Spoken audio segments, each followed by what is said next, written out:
తెలుగు దినపత్రికల్లోని నేటి ప్రధాన వార్తలు చూద్దాం. చైనాపై 145% టారిఫ్ వెల్లడించిన వైట్ హౌస్. బ్లాక్మెయిలింగ్ కుదరదు, టారిఫ్లపై సంప్రదింపులకు సిద్ధం అంటూ చైనా ప్రకటన అంటూ ఒక వార్త కనిపిస్తోంది. 2028 ఒలింపిక్స్లో క్రికెట్ లాస్ ఏంజల్స్ వేదికగా ఈవెంట్ ఆమోదం తెలిపిన ఐఓసీ ఎగ్జిక్యూటివ్ బోర్డు. T20 ఫార్మాట్లో పురుషులు, మహిళల విభాగాల్లో నిర్వహణ 6 జట్లకు మాత్రమే అవకాశం అంటూ ఒక వార్త కనిపిస్తోంది. కాంట్రాక్ట్ ఉద్యోగులను ఏం చేద్దాం ఆలోచనలో రాష్ట్ర ప్రభుత్వం. ఆయా శాఖల్లో దాదాపు 19,000 మంది, సుమారు 10 నుండి 12 ఏళ్లుగా నిధుల్లో తాజాగా రెగ్యులర్ పోస్టులు భర్తీ కావడంతో మల్లగుల్లాలు. వీరి సేవలు ఏ శాఖలో అవసరమని ఆఫీసర్ల ఆరా.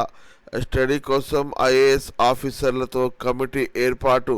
వివరాలు చూస్తే తెలంగాణ ప్రభుత్వానికి కొత్త తలనొప్పి వచ్చి పడింది. వివిధ శాఖల్లో పనిచేస్తున్న కాంట్రాక్ట్ ఉద్యోగులను ఏం చేయాలో తెలియక మల్లగుల్లాలు పడుతున్నది. ఉన్నపరంగా వారిని ఇంటికి పంపిస్తే విమర్శలు వస్తాయని గుబులు పట్టుకున్నది. అలాగని కంటిన్యూ చేద్దామంటే ఖాళీగా కూర్చోబెట్టి వారికి జీతాలు ఇవ్వాల్సి ఉంటుంది. దీంతో ప్రభుత్వంపై మళ్ళీ అదనపు ఆర్థిక భారం పడుతుంది. అందుకని ప్రస్తుతం ఉన్న కాంట్రాక్ట్ ఎంప్లాయీస్ను ఏం చేయాలో తేల్చాలని ఐఏఎస్ ఆఫీసర్లతో ఓ కమిటీని ఏర్పాటు చేసింది. ఇక వారి సిఫారసుల మేరకు తదుపరి నిర్ణయం తీసుకోవాలని రేవంత్ సర్కార్ భావిస్తుంది అంటూ ఒక వార్త కనిపిస్తోంది.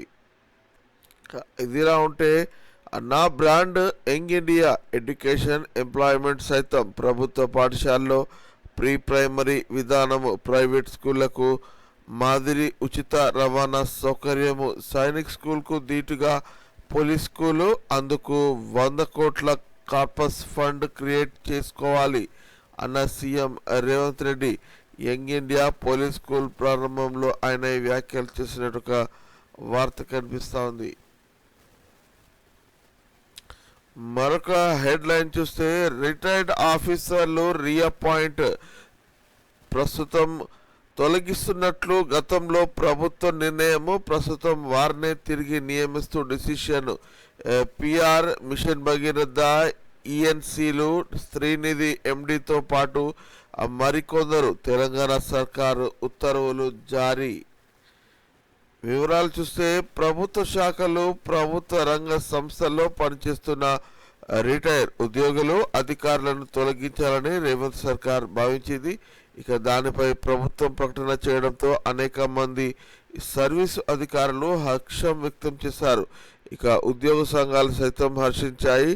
ఇప్పుడన్నా వారికి వెళ్ళిపోతే తమకు ప్రమోషన్లు లభిస్తాయని ఆశపడ్డారు. కానీ ఆచరణలో మాత్రము అందుకు విరుద్ధంగా జరుగుతుండటంతో అంతా ఆశ్చర్యపోతున్నారు.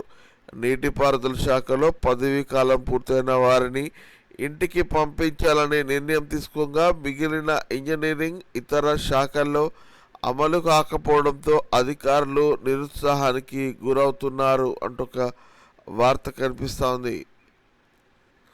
మరొక ప్రధాన వార్త చూస్తే పోలీసుల అదుపులో మాజీ ఎమ్మెల్యే షకీల్. తల్లి అంత్యక్రియల కోసము దుబాయ్ నుంచి రాక ఎయిర్పోర్టులో అదుపులోకి తీసుకున్న పోలీసులు అంత్యక్రియలకు వెళ్లేందుకు అనుమతి. ఆయన పాస్పోర్ట్ సీజ్ అంటూ ఒక వార్త కనిపిస్తూ ఉంది. రాష్ట్రంలో ఎన్ఆర్ఐ అడ్వైజరీ కమిటీ చైర్మన్గా బిఎం వినోద్ కుమార్, గౌరవ సభ్యులుగా 3 ఎమ్మెల్యేలు, మాజీ మంత్రి, మాజీ ఎమ్మెల్యే. వలస కార్మికులకు ఆయా దేశాల్లో అందుతున్న సంక్షేమాలపై పరిశీలన అంటూ ఒక వార్త కనిపిస్తూ ఉంది. సీఎంకు చట్టాలు వర్తించవా? హెచ్సియు ఇష్యూలో 7 చట్టాలు దుర్వినియోగం. ప్రభుత్వ కుట్రలకు ఐఏఎస్, ఐపీఎస్, ఐఎఫ్ఓఎస్లు బలి కావద్దు. సిద్దిపేట ఎమ్మెల్యే హరీష్ రావు వెల్లడించినట్టు ఒక వార్త చూడొచ్చు. ఇక రైతుకు న్యాయం, సీఎంకు న్యాయమా? ముఖ్యమంత్రికి చట్టాలు వర్తించవా అని సిద్దిపేట ఎమ్మెల్యే హరీష్ రావు ప్రశ్నించారు. సీఎం రేవంత్ తలా తోకలేని నిర్ణయాల్లో ఐఏఎస్, ఐపీఎస్, ఐఎఫ్ఎస్లు పాలు పంచుకుంటున్నారని, ప్రభుత్వ కుట్రలను వారు బలి కావద్దని ఆయన సూచించినట్టు ఒక వార్త కనిపిస్తూ ఉంది. ఇక ఆ భూమి టీజీఐఐసిది, అటవీ భూమి కాదు. సుప్రీంకోర్టుకు కమిటీ స్పష్టం చేసిన అధికారులు. రెవెన్యూ అధికారుల వివరాలు వెల్లడి, ఆధారాలు సైతం సమర్పణ. హెచ్సిలో పర్యటించిన సాధికార కమిటీ ఈ కంచగచ్చబౌలిలోని సర్వే నంబర్ 25లోని భూమి అటవీది కాదని, తెలంగాణ పారిశ్రామిక మౌలిక సదుపాయాల సంస్థకు చెందినదని రాష్ట్ర ప్రభుత్వం తరఫున అధికారులు తెలిపారు. హెచ్సియులో గురువారం పర్యటనకు వచ్చిన సుప్రీంకోర్టు కమిటీ ఎదుట ఆధారాలు సమర్పించారు. రెవెన్యూ రికార్డుల ప్రకారం అది సర్కారీ భూమిగానే ఉందని వివరించినట్లు ఒక వార్త చూడొచ్చు. మరో ప్రధాన వార్త చూస్తే ప్రజాకోణంలో సంస్కరణలు. 22 సబ్ రిజిస్ట్రార్ ఆఫీసుల్లో అమల్లోకి స్లాట్ బుకింగ్. స్లాట్ బుకింగ్కు అనూహ్య స్పందన. మొదటి రోజు 626 రిజిస్ట్రేషన్లు. రెవెన్యూ మంత్రి పొంగులేటి శ్రీనివాసరెడ్డి వెల్లడి. ప్రజాకోణంలోనే సబ్ రిజిస్ట్రార్ కార్యాలయంలో స్లాట్ బుకింగ్ సేవలు అందుబాటులోకి తెచ్చామని రెవెన్యూ మంత్రి పొంగులేటి శ్రీనివాసరెడ్డి అన్నారు. రాష్ట్రంలో వివిధ జిల్లాల్లో మొత్తము 22 సబ్ రిజిస్ట్రార్ ఆఫీసుల్లో గురువారం నుండి స్లాబ్ బుకింగ్ విధానం అమలుకి వచ్చిందని చెప్పారు. రెవెన్యూలో ఏ సంస్కరణలు చేపట్టినా, ఏ విధానపరమైన నిర్ణయం తీసుకున్నా ప్రజాకోణంలోనే ఉండాలని మంత్రి అధికారులకు సూచించారు. తొలి రోజు 626 మంది స్లాట్ బుకింగ్ చేసుకున్నారని ఆయన వెల్లడించినట్టు ఒక వార్త కనిపిస్తోంది. మరో వార్త చూస్తే ప్రతి ఇంటికి ఇంటర్నెట్ సేవలు. తెలంగాణ నెక్స్ట్ జెన్ టెక్నాలజీ పేరుతో టీ-ఫైబర్ సరికొత్త సర్వీసు. మంత్రి శ్రీధర్ బాబు లోగో ఆవిష్కరణ చేశారు అంటూ ఒక వార్త కనిపిస్తూ ఉంది. మరో వార్త చూస్తే రిక్వెస్ట్ చేశారని రాసి చేస్తున్నారు. సర్కారీ భూములపై సరికొత్త విధానము. అప్పీలు వద్దంటే అనుకూలంగా వ్యవహారము. కొందరు రెవెన్యూ అధికారుల నిర్వాకనము. హైకోర్టుకు వెళ్లకుండా దరఖాస్తుదారులకు దాసోహము. శేరలింగంపల్లిలోని రెగ్యులరైజ్డ్ కే మొగ్గు. సర్వే నంబర్ 64, 65, 66, 67లో కన్వీనియన్స్ డీడ్స్ సోషల్ ఆడిట్ చేస్తే వెలుగులోకి వాస్తవాలు. ప్రభుత్వ భూములను కాపాడాల్సిన రెవెన్యూ అధికారులు దరఖాస్తుదారులకు అనుకూలంగా వ్యవహరిస్తున్నారనే విమర్శలు వస్తున్నాయి. అప్లికెంట్ రిక్వెస్ట్ చేశాడని అప్పీల్కు వెళ్లకుండా రంగారెడ్డి జిల్లా శేరలింగంపల్లి మండలంలోని ఖరీదైన స్థలాలను రెగ్యులరైజ్ చేస్తున్నారనే ఆరోపణలున్నాయి. ఇటీవల ఓ రెగ్యులరేషన్ కేసులో అప్లికెంట్ చెల్లించిన డబ్బులు వాపస్ చేయాలని కోర్టు సూచించింది అంటూ ఒక వార్త కనిపిస్తూ ఉంది. నేటి మరిన్ని హెడ్లైన్ చూసినట్టయితే తహావుర్ రానా అరెస్ట్. 20 రోజుల కస్టడీకి ప్రత్యేక కోర్టు అనుమతి. ఎన్ఐఏ హెడ్ క్వార్టర్స్లో విచారిస్తున్న దర్యాప్తు సంస్థ. భారత్కు 26/11 ముంబై పేలుళ్ల కుట్రదారుడు ఇతను అంటూ ఒక వార్త కనిపిస్తూ ఉంది. ఏఐ రాకతో సాంకేతిక యుద్ధము. టెక్నాలజీతో యుద్ధ స్వభావంలో మార్పు. బుల్లెట్ పేలకుండానే రాజకీయ సైనిక లక్ష్యాలను సాధిస్తున్నారు. కేంద్ర మంత్రి రాజ్నాథ్ సింగ్ వెల్లడించినట్టు వార్త కనిపిస్తూ ఉంది.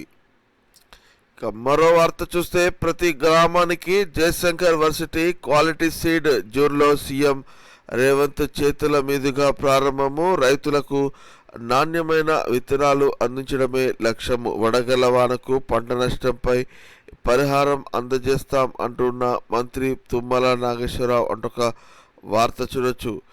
ఇన్వెస్టర్లకు రాయితీలు కల్పించి సహకరిస్తాం. తెలంగాణ పర్యాటక రంగంలో పెట్టుబడులు పెట్టండి. దక్షిణాసియా 20వ హోటల్ ఇన్వెస్ట్మెంట్ కాన్ఫరెన్స్లో మంత్రి జూపల్లి వెల్లడి అంటూ ఒక వార్త చూడొచ్చు. అంగన్వాడీ సెంటర్స్కు గ్రేడింగ్. చిన్నారులు లేని కేంద్రాలను ఇతర ప్రాంతాలకు తరలించండి. అధికారులకు మంత్రి సీతక్క ఆదేశించినట్టు ఒక వార్త చూడొచ్చు. 23న సిడిపిఓ అభ్యర్థుల సర్టిఫికేట్ వెరిఫికేషన్. ఈ నెల 23న సిడిపిఓ అభ్యర్థుల సర్టిఫికేట్ వెరిఫికేషన్ నిర్వహిస్తున్నట్టు Telangana state public service commission గురువారం ఓ ప్రకటనలో తెలిపింది.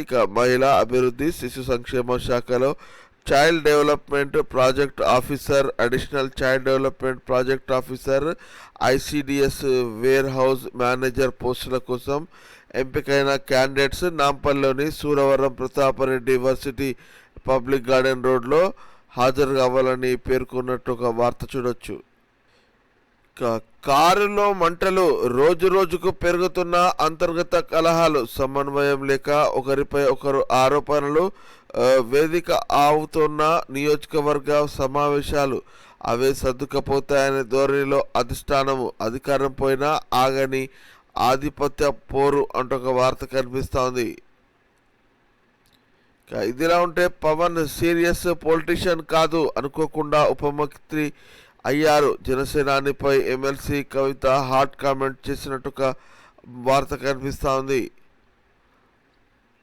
కమిషన్ కబ్జాలు, కాంగ్రెస్ ప్రభుత్వం అంటే ఇదేనా, రాష్ట్రంలో నత్తనడకన అభివృద్ధి పనులు, ఎక్స్లో బీఆర్ఎస్ వర్కింగ్ ప్రెసిడెంట్ కేటీఆర్ వ్యాఖ్యానించినట్లు ఒక వార్త కనిపిస్తోంది.